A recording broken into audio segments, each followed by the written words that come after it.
Making a video again. Yeah, sorry. No. Sorry, I got so much to do. Anyway. Where's the card about? Okay.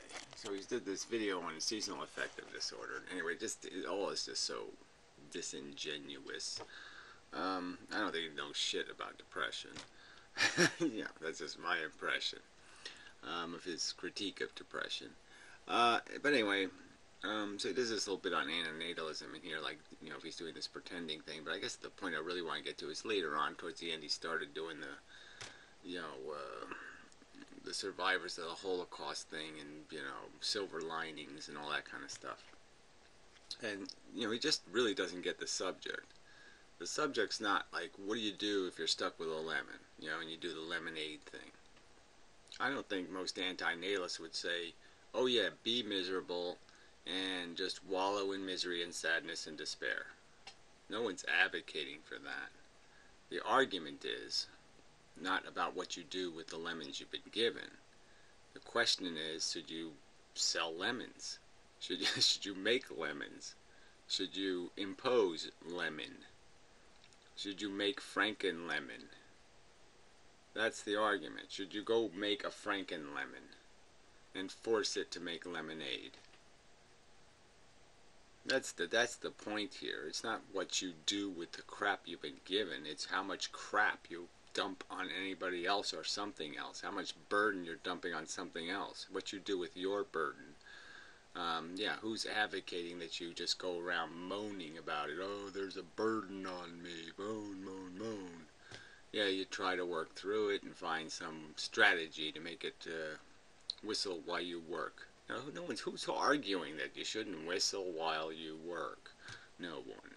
So this is, it's just such a perversion of this philosophical subject. And he claims to be a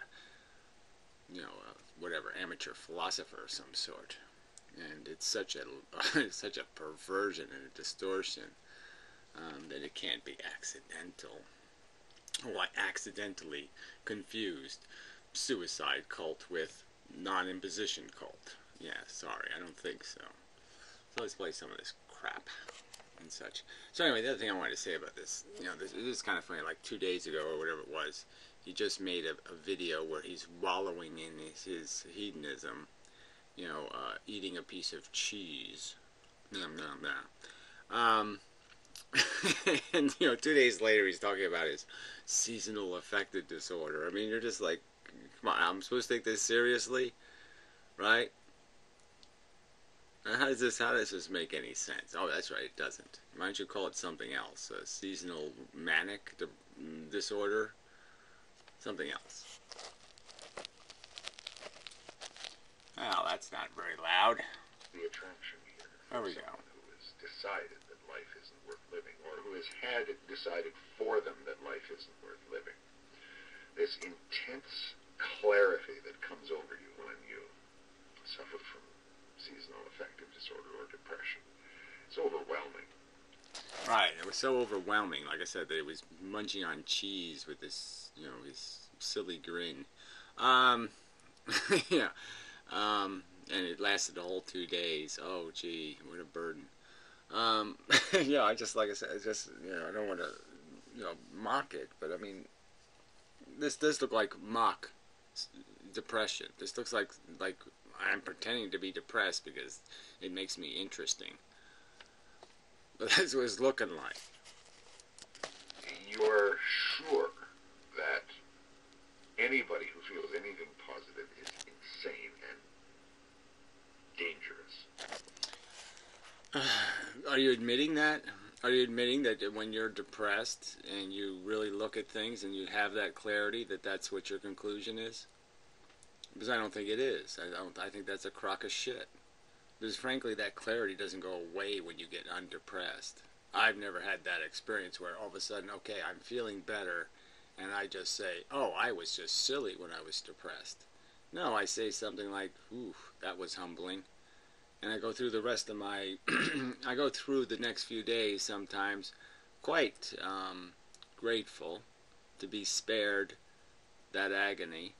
And quite aware, though, that Yeah, I'm just rolling back into the game. But at least this is a survivable way to exist rather than that way that is just so difficult and so painful and so dysfunctional. So yeah, I'm functional again, but I'm not. I haven't changed my opinion. So I guess that's a distinction. Because I can't really imagine how you go through life changing your opinion based on your mood. I mean, I'm aware when I'm in a good mood, and I'm having fun. It does occur to me. I mean, it even happens just because I say to myself, oh, this is unusual, and so it doesn't mean I don't enjoy it. It just means that I know this is an aberration, and it's made out of mush. You know, I just happen to have a very large boner today, or something. And so yeah, you just feel good, but that feeling doesn't mean anything. That's depression for you. Well, says you, and I don't think it's a very representative description of depression. Then, not in the form you have it, where people come out of the depression and they look back at the depression and say, "Oh yes, I was all wrong about that. I was all wrong about that clarity thing." I don't think they do that. Now, what happens when you embrace that? When you've been fighting against that all your life? As I say, it's reckless to do that, but I did it. Whatever. He fought against it all his life. He's a hero. It's like next to Rocky. You get an expanded view of reality, is what you get. Whatever that means too, right? Oh, I got a superior view of reality, and I got a fantastic view of reality, and I got a great view of reality, and I got a better view of reality, and I got the best view of whatever that means, right? Prove it. Yeah, prove yours is, you gained any of these things. I don't think you have. I don't think you've been the least bit humbled, and I don't think you've sincerely ever really known what it is to see life's ugly, skanky balls dangling above your face. You sort of think, okay, life isn't worth living. Well, that's really not what you think, but whatever, let's go on. Better to just get out of here as quickly as possible, because... Lucky if you get out of here soon, yes, but then later. But then you just start thinking about all the things that aren't going to get done if you're not here. All the little cats that ain't going to get fed, and the people who are dependent on you for silly little stupid things, and now they're going to have to find new silly stupid things to be dependent on. This is nothing but a veil of tears, this existence, etc. Well, yeah, it's just stupid. It's a waste of suffering. The whole thing has just been a stupid entanglement of make a knot, untie a knot. Yeah, dumb. It's a horrible existence, this reality thing. Now, I think he is going to get to the antinatalism thing. Hopefully I didn't pass it, but yeah, I think it's coming up. Well, there's an awful lot positive in there. Whatever, so there you go. There's an awful lot of positive in recognizing futility, stupidity, embarrassing ludicrosity. Yeah, there's a lot of good in that. It's strange. Suddenly you don't worry about future anymore. The future's gone. Does that happen? So does anybody else have that thing happen to them when they're depressed? They all of a sudden don't worry about the future? Or do you do exactly the opposite and become completely obsessed about, oh my God, what fucking horror awaits me? All personal responsibility is gone. Personal responsibility is gone. See, I think this is, I'm too late into this thing, so I'll have to go back. But let's finish this. All personal responsibility is gone. So he's implying that somehow you were relieved of personal responsibility when you start thinking about the horror of the fact that it's going to keep going on and on and on. They're being born right now. They're doing exactly what you did when you were 3 years old. They're growing the next you right now. How does that relieve you of responsibility? How does that comfort you at all? Oh, that's right, it doesn't. There is no tomorrow. There is no good to be done in this world, so you don't have to do anything. Right, who would draw these conclusions? There's no good to be done in this world. Why does depression make you think there's no good to be done in the world? That doesn't make any sense. Does it make sense to you? It doesn't make sense to me. You're off the hook in the most off-the-hook kind of way imaginable. I don't see how that's possible. If I contemplate being dead at the inopportune moment, then I can imagine that I'm going to be responsible for making a mess, and that people have to clean it up, and I can think of all kinds of just personal nuisances, let alone the big picture thing of, well, gee, you sure did waste all that suffering, because what did you do with it? Did you prevent any future suffering with it? No. So then you failed, not only on a personal level, but then you failed on a broader level. Oh, that's very comforting. That's the first onrush of positive feelings when you embrace, in my experience. Right, okay, good. That's a good qualification. In the nihilist experience. Right, so for a nihilist, this is what they do. They say, oh shit, if I'm dead, I can rape women all over the place.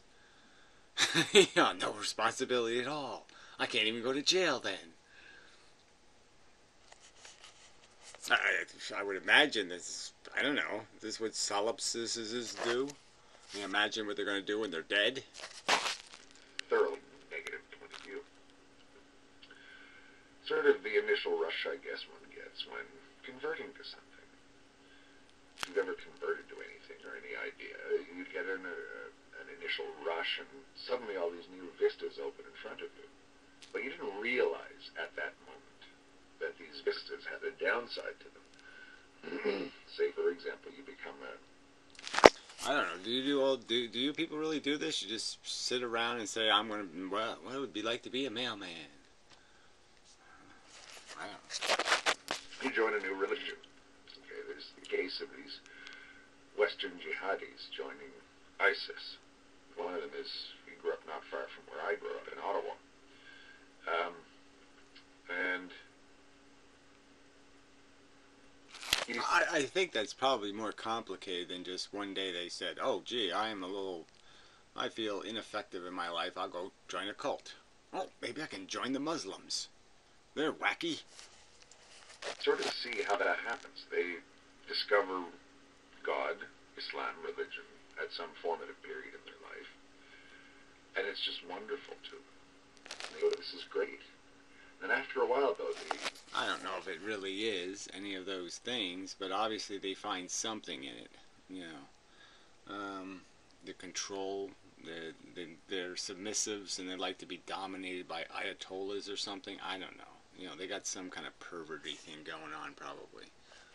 There's something they're jerking off to. I don't know what it is, but it's something. Downside of it all makes itself apparent. It's bloody hard to live as a Muslim in a non-Muslim society, especially when you've embraced ideas that you didn't really think through. Let's say that, okay, now we need Sharia law in Canada, which is not ever, ever, ever, ever going to happen, in spite of what all the right-wingers think it. Yeah, well, anyway, I don't know. You can really say that, huh? I mean, especially the fact that we are essentially segregating each other kind of on purpose now. I think it's realistic to say that some province or some part of Canada could become, Mohammed land. Throat cold. It's just not going to happen. So you get this idea that, okay, now I've embraced this idea, but the world is too stupid to see it. And you're back in the same old position that you were in before. Well, I don't know. I mean, if you take any of this stuff seriously, I don't see how you could possibly be in the same position if you now believe that there was a God that created the universe and blah blah blah blah blah, and why would you give a crap when you're doing your afterlife thing anyway, and you're just saying, hey, look, this is the truth. You either accept it or you're going to get killed by God, or we'll kill you first. Just we'll save God the trouble and we'll kill you first. And they seem to enjoy some of that stuff. I mean, they do seem to enjoy some violence with their salad. But of course, I guess when one is young and impulsive, horrible thing to say, I know. I am pushing 50, so I'm talking like that. It happens to us when we get to this age. Oh, yeah, right. This comes from the guy who just train wrecked a new life into existence at 50. Well, he says I think he's 40-something, but whatever. Yeah, right. Oh, yeah, the recklessness of youth, right. You're an old fart, and you took on the responsibility of a kid. Yeah, bravo. And when you hit 50, the statistics really just start to get disgusting in terms of the odds of you not being here next year. They go from like 0.04% to some like 3%, 4%. It's just the percentage each year just gets bigger and bigger. So there's a 4% chance. That means if you have the dice, and I don't know how to illustrate a 4% chance. Well, if you had a dice with 25 things on it, you could argue that 1 to 25, and you're number one. There's you roll the dice. If the 1 comes up, yeah, you won the negative lottery. But I'm just saying it's becoming a realistic possibility that you won't be here next year. You tend to sort of go whole hog into everything. Then, of course, one morning you'll wake up and... Yeah, I think you've pigged and snorted yourself right into a whole bushel of bullshit, buddy. Yeah. You're drinking a cup of tea around a fire with an Afghan sitting there and a couple of Syrians there and maybe a Libyan right there, and you're one of them and you're about to attack a bunch of people who are trying to stop you. Oh, yeah, well, whatever. Who cares? And you've gone from being a religious convert full of wonderful new ideas to a sordid existence as jihadi. Yeah, it's whatever. Freedom fighter. So I can see that happening when you... Yeah, well, whatever. Like, the difference. You'll tell us who the freedom fighters are and who the terrorists are. Oh, great. Anyway, let's go back to the antinatalist thing, I guess. Let's probably go back here, I guess. Which, again, is not something I would recommend anyone. It's akin to sort of trying to meditate while taking hallucinogenic drugs or something like that. It seems reckless. So he's talking about now role-playing while you're depressed. So using your imagination to imagine, oh, what would it be like if I was a silly religious person? Somehow this is what depressed people do, which I never found that to be at all possible when I'm depressed, because every possible scenario seems quite impossibly stupid. I decided that I was going to become an evangelical Christian because these people are so upbeat that facing reality simply isn't worth it. That it's better to live in a state of an illusion than facing reality because reality is so horrible. Right, and that makes sense to somebody, right? I don't even really understand it. So yeah, I will willfully be stupid. I'll willfully forget 2 + 2 = 4 on purpose. I'll do that. Right, can't do that. All right, so maybe for the space of, I guess, an hour, I lay there on the couch, thinking about how becoming a Christian evangelical was going to improve my life. And for a while there, I was a theist in every conceivable way. Instead of just saying that the only way that you can identify a theist is to... Oh, see, you just every conceivable way, and you just know that's exactly not what you were doing, right? Because I don't think you would actually think about what the implications would be if God was actually real, okay, and that this very strict morality was actually real, and these codes of conduct were actually real, I don't think he'd be talking about like, oh, gee, that was a good thing to do. I am a theist. How about when you make yourself a theist in your own eyes? How's that for a thought experiment? How's that for record? Right, a liar. Make yourself a liar As I in say, your I own don't have eyes. that normal haram sort of feeling that Yeah, whatever. Like there's such a thing as real theology anyway, right? It's just, come on, it's just a stupid label that you wear, like Gucci versus Max DeLorean or something. It's like some idiotic. It's like wearing a baseball cap with, you know, Red Sox or something on it. It's a stupid badge thing. That's all religion is. There's nobody's really religious, and you can see it. Their behavior illustrates it. You can see it. atheists or free thinkers have when it comes to religion. I don't see it as bad. Perhaps it's my own arrogance. I see Yeah, whatever. I don't see it as bad if people are preposterously delusional and misrepresenting all the basic components of value and decency in the universe, and misidentifying what's right and misidentifying what's wrong. That's no problem at all. I don't mind if people are driving left and right on the highway. I don't care if their cars run backwards. I don't care if they're, you know, I mean,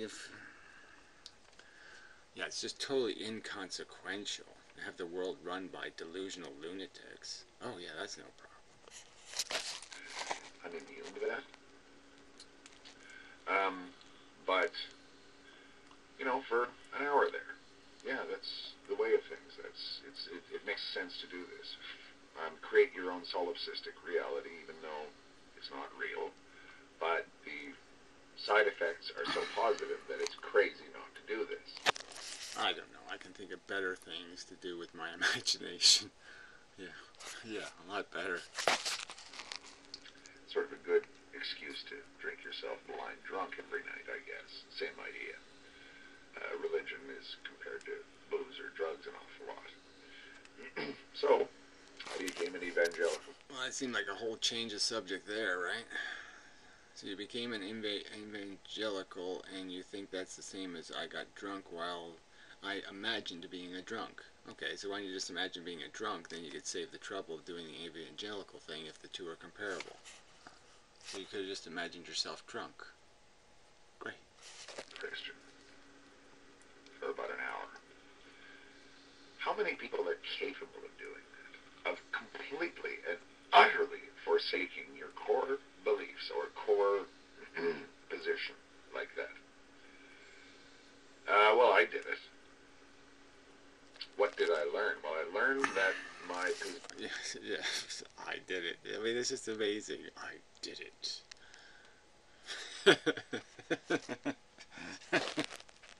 Position as a non-believer or an unbeliever or whatever you want to call me is fairly secure because while I was depressed, I believed all kinds of things.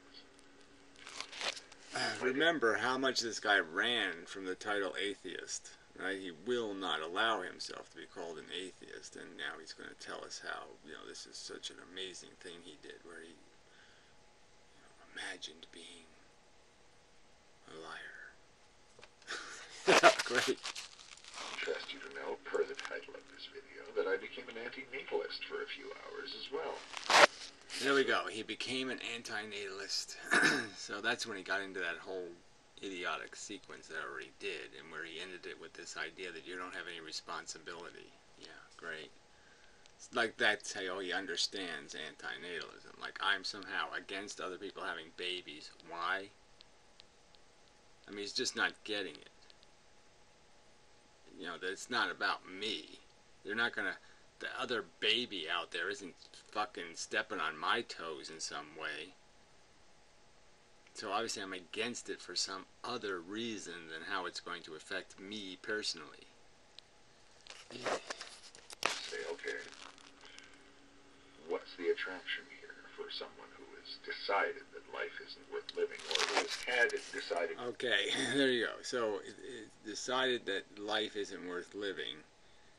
implies that you're saying your life isn't worth living, or it's not worth trying to make lemonade since you're fucking here and you're a lemon. You might as well not throw the lemon in the garbage. You might as well make lemonade out of the lemon. But yeah, don't make any more fucking lemons. You know, I like lemons. I mean, you know what I mean? The metaphorical lemon, which implies a broken thing. Don't make broken stuff on purpose. Good idea. Words to live by. For them that life isn't worth living. This intense clarity that comes over you when you suffer from seasonal affective disorder or depression. It's overwhelming. So again, like I said, it's like he changed the subject entirely, correct? I was imagining being an anti-natalist, and now he's talking about clarity, and then he's going to talk about seasonal disorder. I mean, you know, this does lack continuity, doesn't it? I mean, it's like Goldilocks went to Red Riding Hood's house, and they both decided to eat the 3 pigs. I mean, this doesn't make any sense. You're sure that anybody who feels anything positive is insane and dangerous. Okay, so we already did this part, but you see how he did that? He perverted anti-natalism. Somehow he just did that as a lead-in to some conversation about depression, and the fact that somehow anti-natalism is a commentary on your own existence. I'm perfectly satisfied with not perfectly satisfied, that's the wrong word to use. I've done the best I can, and whatever. I'm just saying, but there's no it's not a commentary on how well I lemonaded. Anti-natalism is a commentary on don't force things to lemonade. Damn, not complicated. Yeah. So anyway, just wanted to make that distinction. So anyway, now he's made another video. It's over here, where he's doing his little snowboarding thing through whatever. Sasquatchio, and you know, it's like, oh, I guess I'm not depressed after all, because a couple of hours out here in the freezing cold has just invigorated me and, you know, tightened up my nutsack and made me all oochie goochie. Yeah, whatever, buddy. But yeah, so it's just such a, you know, this is so, like I said, I wish I had the cheese video. Then I could just go cheese to, oh, I'm just, you know, being kind of reflective on this depression thing. And then, oh, yeah, we're back to cheese eating again. It's just, you know, we can take this seriously. This is like high school or something. High school girls have this kind of depression. Anyway. I think that's all. You know, there's a picture of old ragged Mother Teresa, I think. Oh, I'll kiss you to death. For Jeepers. Anyway. So, that's it. Yeah, I think that's enough.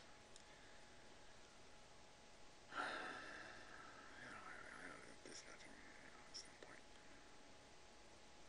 And people just don't get the subject. They don't get this whole thing about philosophy where you actually have to fairly describe the thing you're arguing against.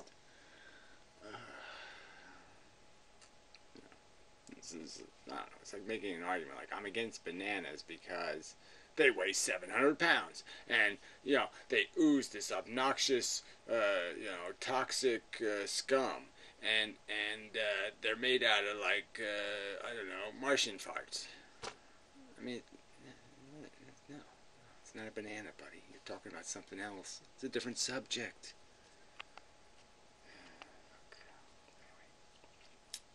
Till next time.